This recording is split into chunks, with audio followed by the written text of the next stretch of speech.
BNP যদি আজ এই গণভোটের সঙ্গে গাদ্দারি করে, শুধু বাংলাদেশ নয়, বিশ্ব ইতিহাসের গাদ্দার দল হিসেবে চিহ্নিত হবে।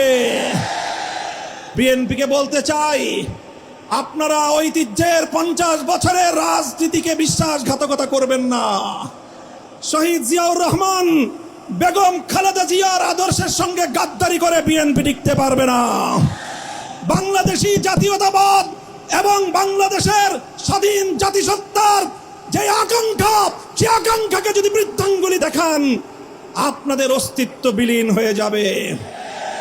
বিগত 12ই ফেব্রুয়ারি গণভোটের মাধ্যমে বাংলাদেশের মানুষ নিরঙ্কুশভাবে সংবিধান সংস্কার করার যেই ম্যান্ডেট প্রদান করেছে, সেই ম্যান্ডেটের বিরুদ্ধে যদি বিএনপি অবস্থান গ্রহণ করে, আমরা স্পষ্ট ভাষায় বিএনপিকে লাল কার্ড দেখাবো।